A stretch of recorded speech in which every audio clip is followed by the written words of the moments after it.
এই রাসেল পার্ক, যেটি জাতির জনকের ছোট পুত্র, তার নামে করা হয়েছে। মাননীয় প্রধানমন্ত্রী এই রাসেল পার্ক উদ্বোধন করেছেন। এই চারুকলা ইনস্টিটিউট, এই রাসেল পার্কের ভেতরে মাননীয় প্রধানমন্ত্রী উদ্বোধন করেছেন।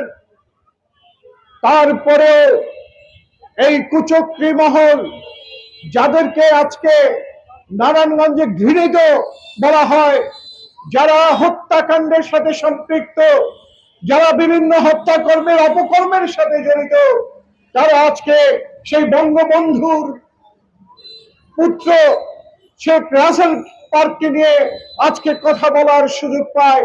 প্রশাসন আজকে নীরব ভূমিকা পালন করে।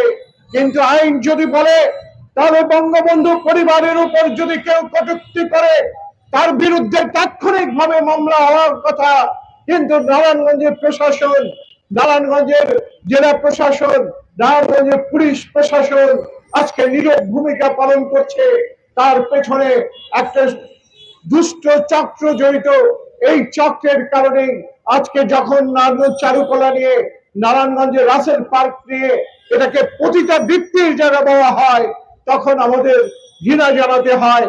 যারা এই চক্রের সাথে, যারা এই প্রেস কনফারেন্স করে এই দাবি উত্থাপন করেছেন, তারা কারা? তারা এই শহরের চিহ্নিত কিছু মানুষ, যারা এই শহরে বসবাস করে, অন্য স্থান থেকে এসে এই শহরে বসবাস করে আজকে এই শহরকে নিয়ন্ত্রণ করতে চায়। তাদের বিরুদ্ধে আজকে প্রশাসন কোনো ভূমিকা গ্রহণ করে না।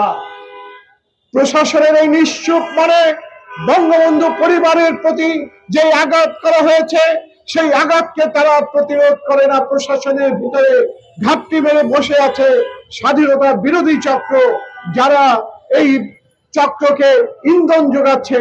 তারাই আজকে বলছে, যখন এই রাসেল পার্ক জিমখানার বস্তি ছিল, যখন এখানে মাদক ব্যবসা হতো, যখন এখানে পতিতাবৃত্তি হতো, যখন মাননীয় মেয়র আজকে এই অবস্থা থেকে এটিকে বের করে এনে একটি শান্তির জায়গা তৈরি করেছেন, সেখানে তারা এই শান্তির জায়গাটুকু নিয়ে আজকে কথা বলছেন। তারা আজকে বলছেন যে এখানে নাকি পতিতাবৃত্তি হয়। যদি তাই হয়, গত 15 দিনে যখন উষ্ণ সারা দেশ, তখন হাজার হাজার মানুষ আজকে এই রাসেল পার্কে গিয়েছে, তারা শান্তির জায়গাটুকু খুঁজে পেয়েছে। আজকে তাই প্রশাসনের কাছে আমরা অনুরোধ করব যে যারা এই অপকর্মের সাথে সম্পৃক্ত, যারা বঙ্গবন্ধুর পরিবারকে নিয়ে কটূক্তি করে, যারা বঙ্গবন্ধুর সন্তানকে নিয়ে কটূক্তি করে, যারা মাননীয় প্রধানমন্ত্রীর ছোট ভাইকে নিয়ে কটূক্তি করে, তাদের বিরুদ্ধে আইনানুগ ব্যবস্থা গ্রহণ করুন। এরা কিন্তু একাধিক হত্যা মামলার আসামি। আজকে প্রশাসন তাদেরকে ছত্রছায়ায় রেখেছে। আমরা অনুরোধ জানাবো প্রশাসনকে, আবারও অনুরোধ করছি যে আপনারা তাদের বিরুদ্ধে যদি ব্যবস্থা না গ্রহণ করেন, তাহলে আমরা মাননীয় প্রধানমন্ত্রীকে এই বিষয়টি জানাতে বাধ্য হব।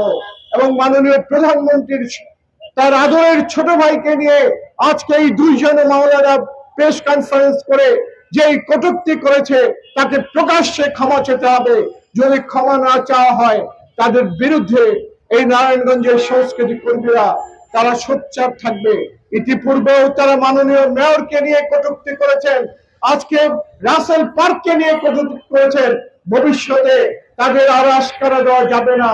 তাই তাদের বিরুদ্ধে আজকে আসুন আমরা ঐক্যবদ্ধভাবে মোকাবেলা করি। সবাইকে ধন্যবাদ।